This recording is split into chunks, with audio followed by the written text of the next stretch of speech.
Ito po ang Suzuki V-Strom SX250. Silipin natin ngayong araw. Tara!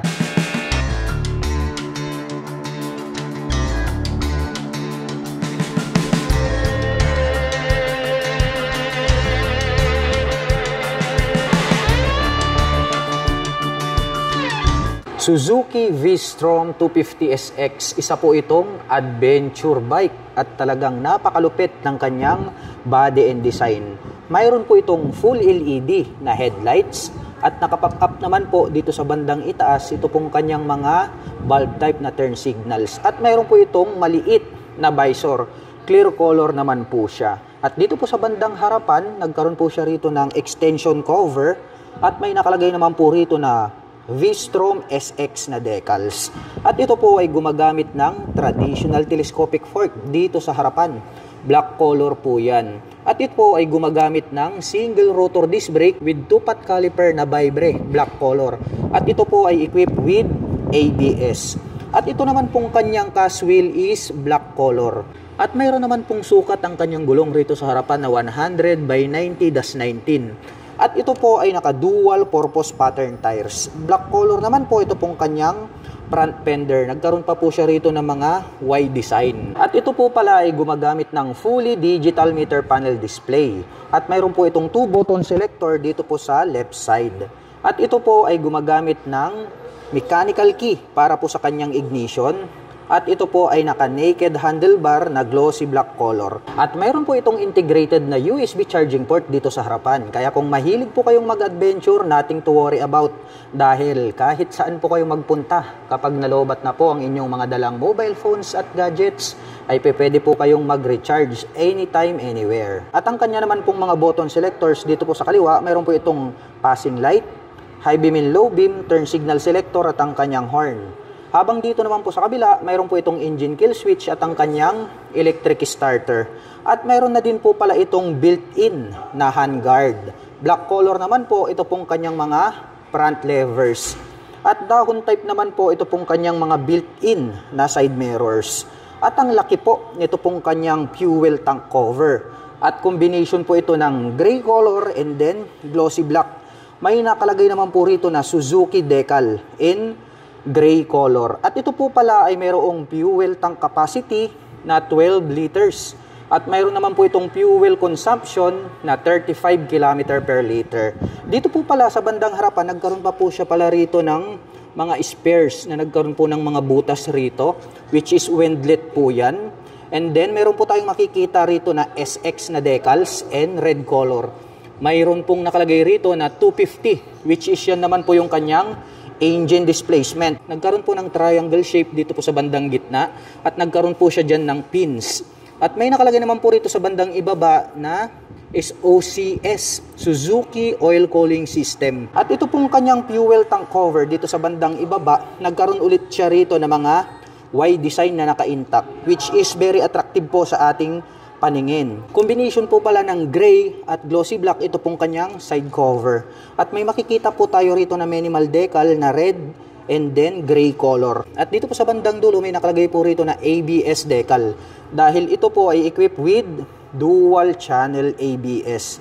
At ito pong kanyang upuan, separated po ito sa dalawa. Mas mataas po ito pong ating back rider seat. At combination naman po ng gray at black ito pong kanyang set cover. Naka U-shape po yan para kahit ganito kalaki, ito pong adventure bike na ito ay mas mababa po yung kanyang seat height at ground clearance. May nakalagay naman po rito na SX dito po mismo sa kanyang set cover. At ang ganda rin po nito pong kanyang silver na integrated na grab bar.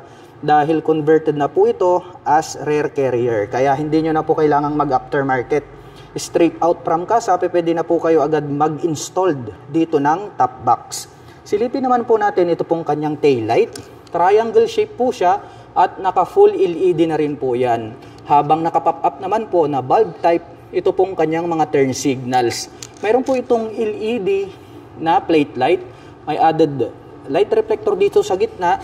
At ito pong kanyang rear fender, ang kanyang nagsisilbing plate holder. At ngayon naman po ay susubukan po nating sakyan. Ito pong kanilang adventure bike na Suzuki V-Strom SX250 para maipakita ko sa inyo kung gaano nga ba ito kataas. By the way, para po sa mga magtatanong, ang aking height is just around 5'6". Makikita nyo naman, tiptoe tayo rito, pero saktong-sakto lang para sa mga 5'6" in height kagaya ko dahil kayang-kaya ko po itong i-maneuver. Bagay na bagay, no? Parang ang bruise ko ng dating. Ganito naman po siya sa side view. So, tiptoe po tayo. Kitang-kita nyo naman, ito po yung gagawin yung reference para po sa mga gustong bumili. Ito pong Suzuki V-Strom SX250. So, 5'6" po ako. Ganyan po yung dating nitong adventure bike dito sa atin. So, gaya po ng sabi ko sa inyo, kayang-kayang i-maneuver, no? Bagay na bagay para po sa mga tulad ko na 5'6" in height. Ito po pala ay mayroong 6-speed manual transmission. Mayroon po itong tubular na side stand, ngunit wala po itong center stand. Ito naman pong ating pillion step para sa ating rider, metal po siya, nagkaroon ng rubber cover on top. Habang alloy naman po, ito pong ating pillion step para sa ating back rider. Tubular naman po na metal itong kanyang brace. At dito po pala sa bandang itaas, meron po pala siya ritong susian. At meron na din po pala itong integrated na mudguard. Meron na rin po siyang black color na chain cover. At tubular naman po na square type, ito pong kanyang swing arm. Napakalapad nitong kanyang dual purpose pattern tires na mga gulong.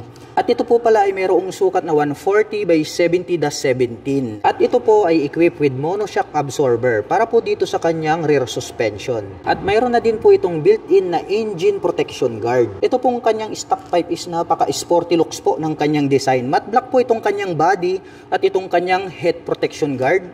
Habang glossy black naman po itong kanyang tip at mayroon naman po itong dual exhaust. At ito po ay equipped with single rotor disc brake with single pot caliper na Vibre, black color.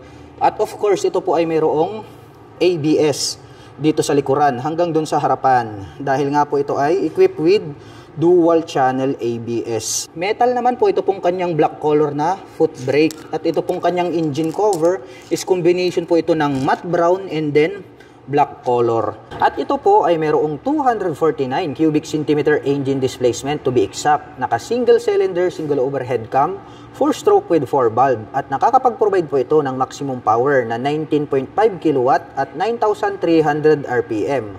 Habang nakakapagbigay naman po ito ng maximum torque na 22.2 Nm at 7,300 RPM. At mayroon po itong seat height na 835 mm, may ground clearance na 205 mm, may wheelbase na 1,440 mm at mayroon naman po itong kabuuang bigat na 167 kg. At ang presyo po ng Suzuki V-Strom 250SX ay nagkakahalaga po ito ng 229,000 pesos. At kung gusto mo naman pong kumuha ng hulugan ay kailangan mo pong mag-down payment ng 31,800 pesos. At mayroon naman po itong 10,641 pesos sa loob po yan ng 3 taon.